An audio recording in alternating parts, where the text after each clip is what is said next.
जय जगन्नाथ नमस्कार। Odisha 2020 news channel को स्वागत। आसंतु नजर पकेबा आजिर ओडिशा तथा देश विदेशर प्रमुख खबर उपरे।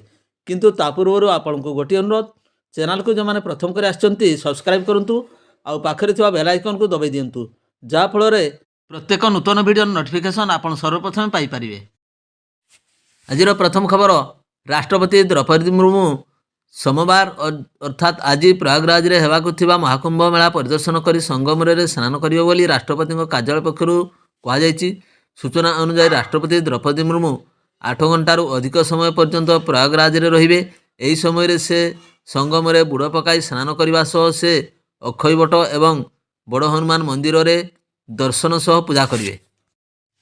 परवर्ती खबर, भद्रक जिला बासुदेवपुर ब्लॉक रु सामना को आसी एक कौतूहल घटना। बाण रसणी बजाई मशाणी गला 97 वर्षीय वृद्धों शव। यह शुणापी आश्चर्य लगुले हैं संपूर्ण सत्य। धनेश्वर भई नामक जड़े वृद्धंकर यही शेषकृत्य कर दुईटी बैंड पार्टी बाजुवा दुख गीत ताल मिसाई डेई डेई चलुंट गाँ लोके। सूचना अनुसार मरिबा पूर्वर वृद्ध जनक कही मृत्यु हेले तांकु स्वर्गद्वार नेबे नहीं, बरं एक गाड़ी करी डीजे रसणी लगाई 6 खंड गाँ बुलाइबे। परवर्ती खबर, मणिपुर मुख्यमंत्री एन बीरेन सिंह राज्यपाल निकटक पदवी इस्तीफापत्र पठाई देइछन्ति। तथापि से वर्तमान पदवी रे। नूतन सरकार गठन होगा पर्यंत राज्यपाल दायित्व ग्रहण करने को कहते। बीजेपी गोटे किंबा 2 दिन मध्य नूतन मुख्यमंत्री नाम घोषणा करेंगे। परवर्ती खबर, कलाहांडी जिला विश्वनाथपुर थाना बेड़ागाँ पंचायत देहेड़ा गाँवर सान भाई पूर्ण माझी 35 वर्ष को तांकर बड़ भाई कृष्ण माझी एक दसी बंदूकरू पॉइंट ब्लांक रे गुली करी हत्या करछन्ति। सूचना अनुसार वर्षक पूर्वे कृष्ण माझी और पूर्ण माझी मध्य कौन कथा को नहीं पाटितुंड होता। एथिरे रागी जाई बड़ भाई कृष्ण को मृतक पूर्ण चापुड़ाटीए मारिथिला। तेबे याकु नहीं से तांको भितर बुझामणा हो जाइथिले हैं। मनरे राग रखिथिला कृष्ण। दीर्घ दिनरू सुजोग खोजुथिला कृष्ण। शुक्रवार राति प्राय 8टा समय पूर्ण खाई पी शोइथिबा बेले घर भीतर को पशि जाई एक देशी बंदूकर सीधा रखी गुली चलाई देबार घटनास्थल ही पूर्णर मृत्यु घटिला। ए संपर्क में खबर पाई विश्वनाथपुर थाना अधिकारी ममता हेम्ब्रम नेतृत्व में एएसआई बुद्धिराम माझी, बुद्धेश्वर माझी प्रमुख घटनास्थल पहुंची शव जबत करने सहित तदंत आरंभ कर। परवर्ती खबर, थाना सम्मुख में कांदी कांदी गुहारी कर बापा माँ कहते आम पुओ को फेराई आण। से सकाळू किछि खाइनी, ताकू भारी भोक लागुथबो, हेले कुआडे जाइछि जांको पुओ, किए नेइछि ताकू। बुझु बुझु सामना को आसला एमिति घटना। कुआडे उद्धार आनिथिबा टंका न फेराइबारु 9 वर्षर नाबालक को पुओ को अपहरण कर नेइछन्ति सुध देइथिबा जणे महिला। एही दंपति सुध टंका न देबारु तांको पुओ को घर उठाई नेइछन्ति जौनिक महिला। आउ एबे पुओ को उद्धार करिया पई थानार द्वारस्थ होइछन्ति बापा माँ।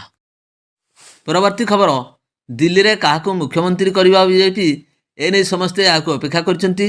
कारण निर्वाचन पूर्व दल मुख्यमंत्री प्रार्थी ना घोषणा करनथिला।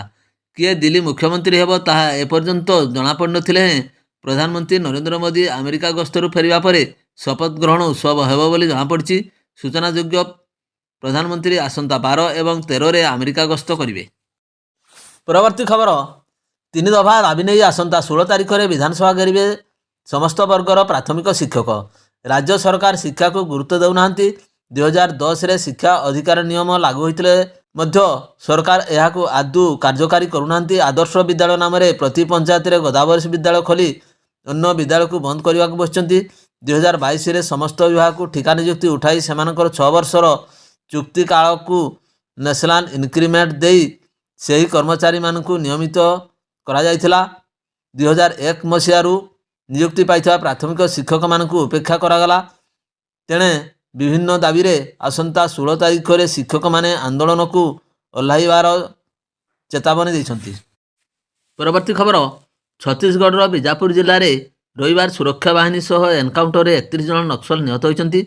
एथिरे 2 जन जवान शहीद होइछन्ति। सुरक्षा बाहिनीर 4 जन जवान गुरुतर आहत होइथिले। सेमानकू चिकित्सा पई हॉस्पिटल रे भर्ती करा जायथिला।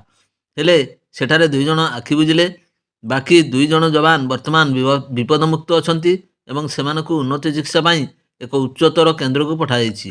पुलिस अनुसार निहत नक्सलक संख्या आहरी अधिक होइपारे। एनकाउंटर स्थलरू ସ୍ୱୟଂଚାଳିତ ଅସ୍ତ୍ରଶସ୍ତ୍ର ଏବଂ ବିସ୍ଫୋରକ ଜବତ କରାଯାଇଛି। ପରବର୍ତ୍ତୀ ଖବର, ଶ୍ରୀମନ୍ଦିର ରସଶାଳାରେ ଅଭାବ ଦେଖାଦେଲାଣି। ଓମଫେଡ୍ ଘିଅ ଆବଶ୍ୟକ ଅନୁଯାୟୀ ଓମଫେଡ୍ର କର୍ତ୍ତୃପକ୍ଷ ଯୋଗାଇ ପାରୁନାହାନ୍ତି। ଦିନକ ଆଗରୁ ବରାଦ କରିବା ସତ୍ତ୍ୱେ ମିଳୁନି ଘିଅ। ଏପରିକି 3 ରୁ 4 ଦିନ ଅପେକ୍ଷା କରିବାକୁ ପଡ଼ୁଛି ବୋଲି କହିଛନ୍ତି ସୁଆର ମହାସୁଆର ସେବକ ମଧୁସୂଦନ ସୁଆର। ସେ କହିଛନ୍ତି ରାଜ୍ୟ ସରକାର ଶ୍ରୀମନ୍ଦିର ପ୍ରଶାସନ ନିଷ୍ପତ୍ତି ଅନୁଯାୟୀ ଶ୍ରୀମନ୍ଦିରରେ କେବଳ ଓମଫେଡ୍ ଘିଅ ବ୍ୟବହାର କରାଯାଉଛି।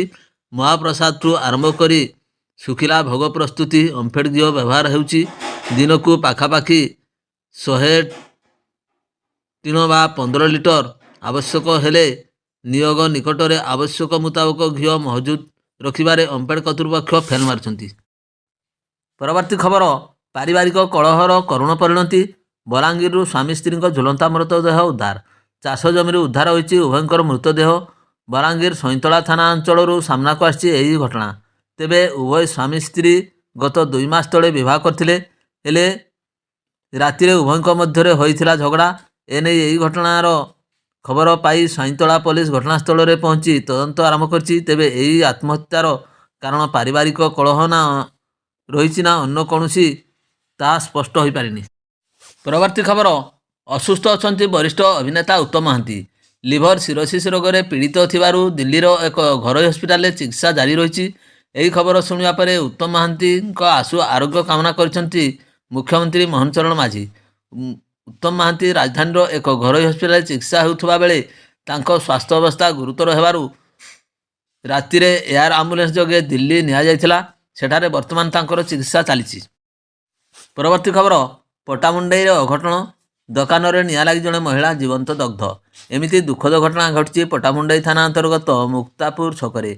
ସକାଳେ ଦୋକାନ ଖୋଲି ଧୂପ ଦେବା ପରେ ପାଖରେ ବିକ୍ରି କରିବାକୁ ରଖିଥିବା ପେଟ୍ରୋଲରେ ନିଆଁ ଲାଗି ଚାରିଆଡ଼େ ବ୍ୟାପି ଯାଇଥିଲା। ଫଳରେ ନିଆଁ ଜୋରରେ ଲାଗିବାରୁ ସ୍ଥାନୀୟ ଲୋକେ ଦମକଳ ବାହିନୀକୁ ଫୋନ୍ କରି ଜଣାଇଥିଲେ। ପରବର୍ତ୍ତୀ ଖବର, ନକଲି ଗୁଟଖା ଫ୍ୟାକ୍ଟ୍ରିରେ ଜିଏସ୍ଟି ବିଭାଗ ପକ୍ଷରୁ ଚଢ଼ାଉ। ରେଡ୍ରେ ଦିଲ୍ଲୀ ଏବଂ ଆନ୍ଧ୍ରପ୍ରଦେଶର ବିଶାଖାପାଟଣାର ଜିଏସ୍ଟି ଟିମ୍ ସାମିଲ ହୋଇଛନ୍ତି। କୋରାପୁଟ ଜିଲ୍ଲା କୁନ୍ଦୁରା ବ୍ଲକରେ ବରଗୁଡ଼ାରେ ଥିବା ଏକ ଗୁଟଖା ଫ୍ୟାକ୍ଟ୍ରିରେ ଟିମ୍ ଚଳାଇଛି ତନାଘନା। ଫ୍ୟାକ୍ଟ୍ରି ମାଲିକଙ୍କ ଘରେ ମଧ୍ୟ ଚଢ଼ାଉ କରାଯାଇଥିବାର ସୂଚନା ମିଳିଛି। ସୁରକ୍ଷା ଦୃଷ୍ଟିରୁ ଘଟଣାସ୍ଥଳରେ ଅର୍ଦ୍ଧସାମରିକ ବାହିନୀ କର୍ମଚାରୀଙ୍କୁ ମୁତୟନ କରାଯାଇଛି। ପରବର୍ତ୍ତୀ ଖବର, ଜଗତସିଂହପୁର ଜିଲ୍ଲା ଦୁର୍ଗା ବଜାରରେ ଥିବା ପଞ୍ଜାବ ନ୍ୟାସନାଲ ବ୍ୟାଙ୍କରେ ଅଗ୍ନିକାଣ୍ଡ। ବ୍ୟାଙ୍କ ଭିତରକୁ ବାହାରୁଛି ଧୂଆଁ। ଏନେଇ ଖବର ପାଇ ଘଟଣାସ୍ଥଳରେ ଅଗ୍ନିଶମ ବାହିନୀ ପହଞ୍ଚି ନିଆଁକୁ ଆୟତ୍ତ କରିବାକୁ ଉଦ୍ୟମ ଜାରି ରଖିଛି। ତେବେ ବିଦ୍ୟୁତ ସର୍ଟସର୍କିଟ୍ କାରଣରୁ ଅଗ୍ନିକାଣ୍ଡ ଘଟିଥିବା ଆଶଙ୍କା କରାଯାଉଛି। ହେଲେ ବ୍ୟାଙ୍କ ବନ୍ଦ ଥିବାରୁ ଘଟଣାର ପ୍ରକୃତ କାରଣ ସ୍ପଷ୍ଟ ହୋଇନଥିବା ବେଳେ ତଦନ୍ତ କରୁଛି ପୋଲିସ।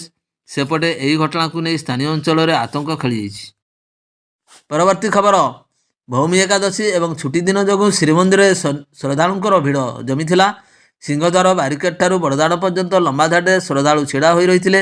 ଏହି ସୁଯୋଗରେ ସେବାୟତଙ୍କ ଯାତାୟାତ ପାଇଁ ଥିବା ସିଂହଦ୍ୱାର ସାମ୍ନା ବାରିକେଡ୍ରେ ଗଳାବାଟ ଦେଇ କିଛି ସେବାୟତ ଯାତ୍ରୀ ଗୁମାସ୍ତା ଟଙ୍କା ନେଇ ଶ୍ରଦ୍ଧାଳୁଙ୍କୁ ଶ୍ରୀମନ୍ଦିରକୁ ବେଆଇନ ଭାବେ ପ୍ରବେଶ କରୁଥିବା ଦେଖିବାକୁ ମିଳିଛି। ପରବର୍ତ୍ତୀ ଖବର, ରାଜ୍ୟ କ୍ୟାବିନେଟରେ ବଡ଼ ନିଷ୍ପତ୍ତି ନେଇଛନ୍ତି ମୋହନ ସରକାର।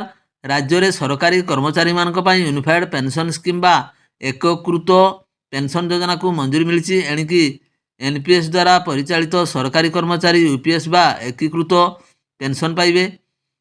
ଏନ୍ପିଏସ୍ରେ ଯୋଗ୍ୟ ଥିଲେ ଲାଗୁ ହେବ ଏକୀକୃତ ପେନ୍ସନ୍। ଏନ୍ପିଏସ୍ ଅଧୀନ କର୍ମଚାରୀ ୟୁପିଏସ୍ କିମ୍ବା ଏନ୍ପିଏସ୍ ମଧ୍ୟରୁ ଗୋଟିଏକୁ ବାଛିବେ। ସର୍ବନିମ୍ନ 10 ବର୍ଷ ଚାକିରି କରିଥିଲେ ମାସିକ 10,000 ଟଙ୍କା ପେନ୍ସନ୍। 10 ବର୍ଷରୁ 25 ବର୍ଷ ପର୍ଯ୍ୟନ୍ତ ସେବା ଅବଧି ପାଇଁ ଆନୁପାତିକ ହାରରେ ପେନ୍ସନ୍ ମିଳିବ। ଅବସର ପୂର୍ବରୁ 12 ମାସ ମିଳିଥିବା ମୂଳ ଦରମାର 50% ପେନ୍ସନ୍ ଭାବେ ମିଳିବ। ପରବର୍ତ୍ତୀ ଖବର, ମେକ୍ସିକୋରେ ଭୟଙ୍କର ସଡ଼କ ଦୁର୍ଘଟଣା। ଟ୍ରଲର ସହ ଧକ୍କା ଦେଇ ବସ୍ରେ ଲାଗିଲା ନିଆଁ। ଫଳରେ 41 ଜଣଙ୍କର ମୃତ୍ୟୁ ହୋଇଛି। ମୋଟ 48 ଜଣ ଯାତ୍ରୀ ନେଇ ବସ୍ଟି କୈନୋକରୁ ଟେବସ୍କୋ ଯାଉଥିବା ବେଳେ ଏହି ଅଘଟଣ ଘଟିଥିବା ଜଣାପଡ଼ିଛି। ତେବେ ବର୍ତ୍ତମାନ ଯାଏଁ ଦୁର୍ଘଟଣାର ପ୍ରକୃତ କାରଣ ଜଣାପଡ଼ିନଥିବା ବେଳେ ତଦନ୍ତ କରୁଛି ପୋଲିସ। ସେହିପରି ଦୁର୍ଘଟଣା ପାଇଁ ଦାୟୀ ଲୋକଙ୍କ ବିରୁଦ୍ଧରେ କଠୋର କାର୍ଯ୍ୟାନୁଷ୍ଠାନ ନେବ ବସ୍ କର୍ତ୍ତୃପକ୍ଷ। ସେପଟେ ଦୁର୍ଘଟଣାଗ୍ରସ୍ତଙ୍କୁ କ୍ଷତିପୂରଣ ଦିଆଯିବ ବୋଲି ରାଜ୍ୟ ସରକାର ଘୋଷଣା କରିଛି। ପରବର୍ତ୍ତୀ ଖବର, ବାରବାଟୀରେ ଦେଖିବାକୁ ମିଳିଛି ବିଭ୍ରାଟ।